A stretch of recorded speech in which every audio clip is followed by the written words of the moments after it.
ദൈവത്തിൻ്റെ അതിപരിശുദ്ധ നാമം വാഴ്ത്തപ്പെടുമാറാകട്ടെ. ഇന്നത്തെ നമ്മുടെ ധ്യാന ചിന്തയ്ക്കായി തിരഞ്ഞെടുത്തിരിക്കുന്ന വേദഭാഗം ഏശയ്യാ പ്രവാചകൻ്റെ പുസ്തകം 6-ാം അധ്യായം 5 മുതൽ 7 വരെയുള്ള വാക്യങ്ങൾ. ഐസയ്യ ചാപ്റ്റർ 6 വേഴ്സസ് 5-7. അപ്പോൾ എനിക്കയ്യോ കഷ്ടം, ഞാൻ നശിച്ചു, ഞാൻ ശുദ്ധിയില്ലാത്ത അധരങ്ങളുള്ള ഒരു മനുഷ്യൻ, ശുദ്ധിയില്ലാത്ത അധരങ്ങളുള്ള ജനത്തിൻ്റെ നടുവിൽ വസിക്കുന്നു. എൻ്റെ കണ്ണ് സൈന്യങ്ങളുടെ യഹോവയായ രാജാവിനെ കണ്ടുവല്ലോ എന്ന് പറഞ്ഞു. അപ്പോൾ സെറാഫുകളിലൊരുത്തൻ രാഗപീഠത്തിൽ നിന്ന് കൊടിൽ കൊണ്ട് ഒരു തീക്കനലെടുത്ത് കയ്യിൽ പിടിച്ചുകൊണ്ട് എൻ്റെ അടുക്കൽ പറന്നു വന്നു. അത് എൻ്റെ വായ്ക്ക് തൊടുവിച്ചു. ഇതാ, ഇത് നിൻ്റെ അധരങ്ങളെ തൊട്ടതിനാൽ നിൻ്റെ അകൃത്യം നീങ്ങി, നിൻ്റെ പാപത്തിന് പരിഹാരം വന്നിരിക്കുന്നു എന്ന് പറഞ്ഞു. ഒരു നിമിഷം പ്രാർത്ഥിക്കാം. ക്രിസ്തുവേശുവിൽ ഞങ്ങളെ അളവില്ലാതെ സ്നേഹിക്കുന്ന ഞങ്ങളുടെ സ്വർഗീയ പിതാവേ, വചനവുമായി അല്പസമയം ഞങ്ങൾ നിൻ്റെ പാദപീഠത്തെങ്കിലിരിക്കുന്നു. കർത്താവെ, കേൾക്കുന്ന വചനങ്ങൾ ഗ്രഹിക്കുവാനുള്ള കൃപ ഞങ്ങൾക്ക് തരണമേ എന്ന് യാചിക്കുന്നു. പരിശുദ്ധാത്മാവിൻ്റെ സാന്നിധ്യത്താൽ ഞങ്ങളെ നിറയ്ക്കണമേ. സകലവും യേശുവിൻ്റെ നാമത്തിൽ തന്നെ, ആമേൻ. ഏശയ്യാ പ്രവാചകൻ ആത്മവിചാരത്തിൻ്റെ ചോദ്യം സ്വയം ഉയർത്തുന്നത് പ്രവചനത്തിൽ കാണുവാൻ കഴിയും. ഏതൊരു വ്യക്തിയുടെയും ജീവിതത്തിൽ ഉണർവുണ്ടാകുമ്പോഴാണ് അത് പശ്ചാത്താപവും രൂപാന്തരവുമായി പരിണമിക്കുന്നത്. ദൈവസന്നിധിയിൽ തന്നെ തിരിച്ചറിയുന്ന ഒരനുഭവമാണിത്. എന്നാൽ ഈ തിരിച്ചറിവ് എനിക്കയ്യോ കഷ്ടം എന്ന നിലവിളിയിൽ അവസാനിക്കുന്നതല്ല. പശ്ചാത്താപത്തിൻ്റെ കണ്ണുനീരിൽ പുതിയ പ്രതീക്ഷയുടെ സാധ്യത ഒരു മഴവില്ലായി ഉദിക്കുന്ന അനുഭവമാണ് ഏശയ്യാവിൻ്റെ നോമ്പനുഭവം. യാഗപീഠത്തിലെ തീക്കനൽ ശുദ്ധീകരിക്കപ്പെടുന്ന അനുഭവമാണത്.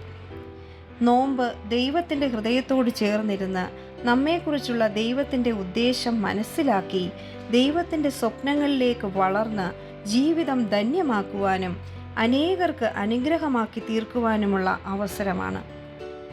നമുക്കറിയാം, നീൽ ആംസ്ട്രോങ് ചന്ദ്രനിൽ കാലുകുത്തിയ ഉടനെ നാസ നിർദ്ദേശിച്ചതുപോലെ ചന്ദ്രനിലെ ഒരു കല്ലെടുത്ത് സ്യൂട്ടിൻ്റെ പോക്കറ്റിൽ ഇടുകയുണ്ടായി. എന്നാൽ ദൈവപുത്രനായ ക്രിസ്തു സ്വർഗം വെടിഞ്ഞ് ഭൂമിയിൽ കാലുകുത്തിയത് കല്ലെടുത്ത് പോക്കറ്റിലിടുവാൻ ആയിരുന്നില്ല, ഭൂമിയെ സ്വർഗമാക്കുവാനായിരുന്നു. പാപം നിർജീവമാക്കിയ കല്ലായിപ്പോയ മനുഷ്യ ഹൃദയങ്ങളെ രൂപാന്തരപ്പെടുത്തി പുതിയൊരു ഹൃദയം സമ്മാനിക്കുവാനും ഈ ഭൂമിയിലെ ദൈവരാജ്യത്തിൻ്റെ കെട്ടുപണിയിൽ നാം ഓരോരുത്തരെയും ജീവനുള്ള കല്ലുകളാക്കി മാറ്റുവാനും ആയിരുന്നു.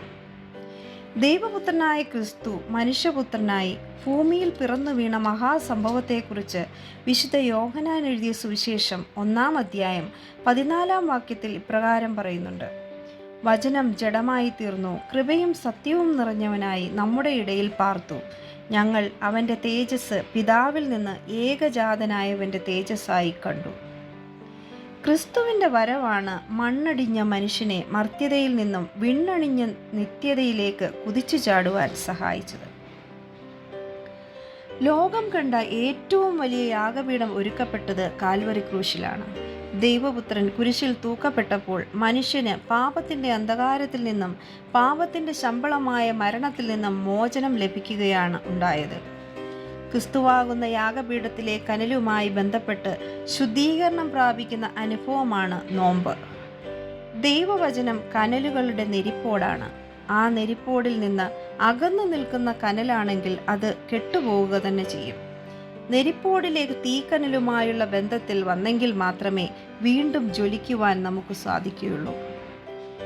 നമ്മുടെ കരിക്കട്ട പോലുള്ള ജീവിതങ്ങൾ ശ്രേഷ്ഠമായ സാക്ഷ്യമുള്ള കനലുകളായി മാറണം. ക്രിസ്തുവിനോടും ദൈവവചനത്തോടും കൂടുതൽ അടുത്തിരുന്ന് ജ്വലിക്കുവാൻ കഴിയണം.